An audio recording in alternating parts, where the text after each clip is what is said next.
네, 여러분 안녕하십니까? 3월 18일 금요일 아침 매일 성경 묵상 함께 나누겠습니다. 오늘은 레위기 11장 24절에서 47절까지 말씀인데요. 제가 앞에 두 구절과 또 마지막 중간 부분 두 구절을 읽어 드립니다.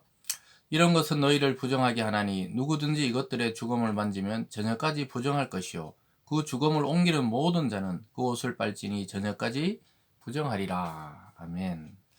44절과 45절 끝으로 가서 한번 읽어드립니다. 나는 여호와 너희의 하나님이라. 내가 거룩하니 너희도 몸을 구별하여 거룩하게 하고 땅에 기는 길짐승으로 말미암아 스스로 더럽히지 말라. 나는 너희 하나님이 되려고 너희를 애굽 땅에서 인도하여 낸 여호와라.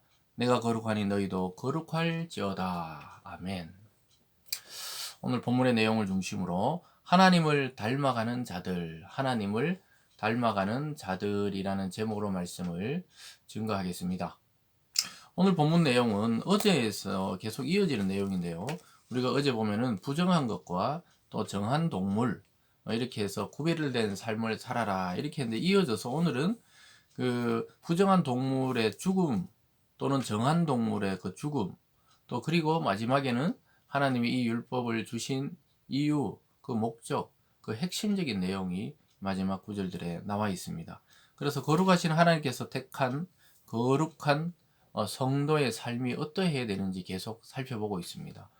제일 처음에 아론과 그의 아들들을 구별하시고 또 첫 제사를 드리고 나서는 이제 부정한 것과 정한 동물과 또 우리 먹을 수 있는 것과 먹을 수 없는 것들 이런 것들을 통해서 일상의 거룩을 통해 정말 진정한 거룩자이신 하나님을 닮아가도록 하고 있다는 것이 목표이죠. 왜냐하면 인간은 실제적으로 거룩할 수가 없죠. 정말 거룩하시고 인간과 구별되시는 분은 오직 하나님 한 분밖에 없습니다. 근데 그 거룩이라는 단어를 하나님께서는 자기 백성에게도 허용하셔서 이 세상과 구별된 삶을 살아갈 수 있도록 허락해 주셨죠. 그래서 저와 여러분은 일생 누구를 모델로 삼아야 되느냐? 우리 주님이신 그리스도를 모델로 삼고 결국은 그 그리스도의 아버지이신 하나님을 닮아가는 그러한 삶의 목적을 가지고 일생 살아가야 하는 것이죠. 그래서 오늘 처음에는 부정한 동물의 그 죽음으로 발생한다. 원래 부정하지만 또 그것이 죽었을 때 어떻게 해야 되는지 나타납니다. 24절에 보면요. 이런 것은 너희를 부정하게 하나니 누구든지 이것들의 죽음을 만지면 저녁까지 부정하다. 그 죽음을 옮기는 모든 자는 그 옷을 빨지니 저녁까지 부정하다. 그래서 이 일반적인 그 가축들 말고 먹을 것과 먹지 못하는 것 중에 그 부정한 동물이 죽었을 때 우리가 그것을 옮겨야 되잖아요. 집에 있으면 집 밖으로 아니면 뭐 지나가다 우연히 그것을 만졌다든가 이럴 때도 하루 동안 부정하다 그렇게 이야기하고 있습니다. 그래서 그 부정을 빨고 깨끗하게 씻어야 된다고 이야기하고 있습니다. 뭐 마찬가지로 두 번째로도 기어다니는 길짐승들의 그 죽음 그것에 대해서 29절에 이렇게 말해요. 땅에 기는 길짐승 중에 내게 부정한 것은 이라니 곧 두더지와 쥐와 큰 도마뱀 종류요 도마뱀 부채와 육지와 악어와 도마뱀과 사막 도마뱀과 카멜레온이라 모든 기는 것 중 이것들은 내게 부정하니 그 죽음을 만지는 모든 자는 저녁까지 부정하다. 여기 보면 막 기어다니는데 좀 우리가 봐도 좀 징그러운 동물들이죠. 악어와 도마뱀과 또 사막 도마뱀, 카멜레온, 두더지, 쥐 이런 것들은 우리가 잘 먹는 음식이 아니죠. 먹는 짐승이 아니고 또 기어다니는 이런 짐승들이 죽었을 때 그 사체를 만지는 자도 부정하다. 그래서 그 닿는 것만 해도 부정하기 때문에 정결 의식으로 물로 씻어내야 되는 거예요. 그래도 하루 동안 부정한 것이죠. 그래서 그렇게 하나님이 규정을 지어 놓으면서 이런 것들을 씻을 수 있는 규례를 만들어 놓았다는 것이 아주 놀라운 일이죠. 그래서 그 부정을 지나가고 나면 다시 정함이 있는 것이죠. 뭐 그게 계속해서 그것이 이어지는 것들입니다. 뭐 가죽에 대해서도 나오고요. 또 어떤 죽음이 화덕이에 화로 있죠. 화로. 거기서도 그런 짐승이 떨어지면 깨뜨려 버려라. 35절로만 깨뜨려 버려라. 이것이 부정하여져서 너희도 부정한 것이 되리라. 그래서 그 부정한 물건을 쓰면 우리 쓰는 사람이 부정하게 되니까 그걸 깨뜨려 버리라. 아예 완전히 깨뜨려 버려라. 이렇게 이야기합니다. 질그릇도 마찬가지고요. 질그릇에 떨어지면 깨뜨려 버려라. 이렇게 이야기하고 있습니다. 그리고 그 종자에도 마찬가지예요. 37절에 이것들의 죽음이 심을 종자에 떨어지면 그것이 정하거니와 만일 종자에 물이 묻었을 때 그것이 그 위에 떨어지면 너에게 부정하다. 이 말은 씨앗이 아직 발화되기 전에 단단한 상태로 있을 때는 그것이 묻어도 그 속으로 침투하지 않기 때문에 정하지만 이제 그 물이 묻었다가 발화하기 위해서 이제 조금이라도 틈이 있으면 그 속으로 그 짐승이 부정한 것들이 들어갈 수 있기 때문에 그것은 부정하니까 그냥 버리라는 것이죠. 그래 이처럼 참 신기한 게 그 살아 있을 때만이 아니라 이 부정한 짐승이 죽었을 때도 하나님이 거기에 접촉하면 정결하게 하고 다시 몸을 거룩하게 하라고 이야기하고 있습니다. 여러분 이것은 우리가 좀 오늘날로 비유해 보면 세상 속에서 믿지 않는 자들과 직장 생활 또는 뭐 여러 가지 일들을 할 때 우리도 모르게 알게 모르게 우리 속에 부정한 그런 생각과 사상이 물들 수도 있고 또 행동이 그럴 때도 있겠죠. 그럴 때 우리가 물로 여기서 씻어내듯이 하나님께 회개의 시간들 또 말씀 묵상을 통해 우리가 죄악을 잘라내는 시간들을 가질 필요가 있죠. 그런 것이 진정한 하나님의 백성된 사람이죠. 그래야 우리가 하나님을 닮아가는 사람이라고 할 수 있겠습니다. 오늘 세 번째로도 보면 정결한 동물의 죽음으로 또 발생하는 부정이 있고요. 또 이어서 보면 기능 짐승을 섭취하지 말라. 기는 거 있잖아요. 지네라든가 또 그런 것들을 먹지 말라는 것이 또 나와요. 먼저 39절에 보면요. 너희가 먹을 만한 짐승이 죽은 때 그 죽음을 만지는 자는 저녁까지 부정하다. 그것을 먹는 자는 그 옷을 빨 것이요 저녁까지 부정할 것이며 그 죽음을 옮기는 자도 그 옷을 빨 것이요 저녁까지 부정하리라. 하나님이 정결하다고 먹어도 된다는 그런 짐승일 때도 죽었은 것을 만약에 만지게 된다면 저녁까지는 부정하다. 혹시 모르고 먹는 자도 옷을 빨 것이요. 왜냐하면 그 당시에 뭐 어떤 다른 행위가 할 게 없으니까 옷을 빨아서 또 그 죽음을 또 이렇게 집 밖으로 내놓는다고 또 이렇게 만진 자도 옷을 빨아라. 이것은 무엇이냐 하면은 하나님이 정하게 하는 기능을 그들 속에 주신 것이죠. 왜 그러냐면은 결국 나중에 나와요, 그게. 마지막 절에 우리가 44절에 보면 나는 여호와 너희 하나님이라 내가 거룩하니 너희도 몸을 구별하여 거룩하게 하고 이렇게 나오는 것을 보게 돼요. 땅에 기는 길짐승으로 말미암아 스스로 더럽히지 말라.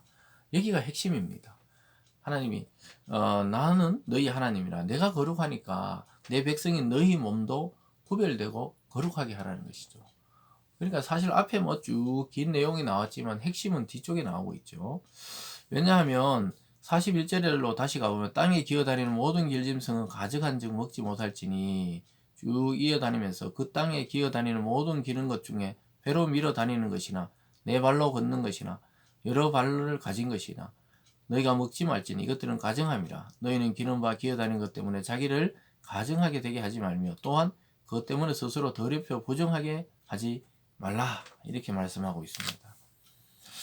참 이렇게 보면은 이 징그럽죠. 여러분도 아마 그런 거 많이 봤죠. 아주 뭐 발이 짧다거나 뭐 하다거나 발이 너무 많다거나 배로 기어 다니는 것은 하나님이 가증하다고 그랬어요. 그 먹어서 될 음식이 아니라는 거예요. 부정하는 거니까 아예 먹지 말라. 그래서 그런 것들을 섭취함으로 우리가 부정해진다. 이렇게 말씀하고 있습니다. 근데 우리가 오늘날은 뭐 먹는 것으로 부정하다고 하지 않죠. 우리 주님께서도 이 땅에 오셨을 때 그 먹는 것으로 우리를 더럽힐 수 없다. 모든 식물은 깨끗하다. 이렇게 하시면서 이방인과 유대인의 그 경계를 깨어버리듯이 우리도 마찬가지죠. 그러나 이 의미를 생각할 필요가 있죠. 오늘 이 의미는 무엇입니까? 하나님을 닮아가는 존재들이라는 것이죠. 저와 여러분은 참 귀중한 사람으로 부름을 받았어요. 그래서 소중하게 하나님은 다루시고 계십니다. 그래서 이 세상에 섞여 살지만 세상의 풍토와 사상과 또 그런 물질 만능주의나 이런 것들에 휩싸여서 거기 떠내려가지 않기를 원하세요. 그것을 과감하게 정리하고 구별해서 살아가기를 원하시는 것이죠. 그 이유가 아까 읽어드린 대로 45절에 보면요. 나는 너희의 하나님이 되려고 너희를 애굽 땅에서 인도하여 낸 여호와라. 내가 거룩하니 너희도 거룩할지어다. 이 한 구절에 다 나와 있는 거예요. 앞에 쭉 5대 제사부터 지금까지 핵심적 결론이 뭡니까? 너희를 왜 애굽에서 불러냈느냐? 내가 너희 하나님이 되려고 내가 불러냈다는 거예요. 저와 여러분은 왜 그리스도 안에서 하나님의 자녀로 불렀습니까? 하나님이 우리 아버지 되시려고 우리를 불러냈다는 겁니다. 그래서 하나님이 거룩하니까 그의 백성도 거룩하게 변하도록 이런 규제를 만들어 주시는 것이죠. 사랑하는 여러분, 여기 보면요 40의 마지막 절 7절에 보면요 부정하고 정한 것과 먹을 생물과 먹지 못할 생물을 분별한 것이니라. 하나님이 이렇게 분별하고 구분하고 또 이방인들과 다르게 이스라엘을 부르신 것은 내 백성이니까 이런 규정을 줬다는 겁니다. 참 이걸 우리가 단순한 구절이지만 우리가 깊이 묵상해 보면 참 은혜됩니다. 은혜돼. 우리는 도저히 하나님의 자녀될 자격이 없는데 하나님이 너의 아버지가 되겠다고 하나님 안에 내 그리스도 안에서 우리를 불렀다는 것이죠. 저와 여러분은 오고 오는 많은 사람들 중에 가장 소중한 존재라는 것을 깨닫게 됩니다. 왜냐하면 하나님의 말씀에 따라서 세상 속에서 세상과 구별된 삶으로 우리를 불렀기 때문에 그래요. 우리가 구별되어 살아왔기 때문에 우리를 선택하신 것이 아니라는 것이 은혜예요. 우리도 똑같이 죄악된 모습으로 살아갔는데 하나님이 어느 날 하나님이 작정하시고 그리스도 안에 성령으로 우리를 부르셔서 자기의 백성 삼고 자기의 자녀 삼고 이제 우리와 하나 되기를 원하신다고 이야기하고 있습니다. 왜냐하면 하나님이 거룩하니까 하나님의 백성도 거룩할 때만이 그와 함께 할 수 있고 그와 연합될 수 있고 또 그분을 누릴 수가 있는 것이죠. 여러분 오늘 하루 이 말씀에 여러 가지 뭐 동물을 외우고 안 외우고 이게 중요한 것이 아니라 하나님이 핵심적으로 원하시는 것, 우리가 하나님 닮기를 원하고 계시다는 사실을 더 깊이 묵상하는 그러한 시간 되시길 주님의 이름으로 축원드립니다. 기도하겠습니다. 사랑의 하나님 아버지 감사합니다. 하나님의 말씀을 주신 이유는 거룩하고 또한 구별되게 살아가기 위해서 은혜로 이 말씀을 주시고 있습니다.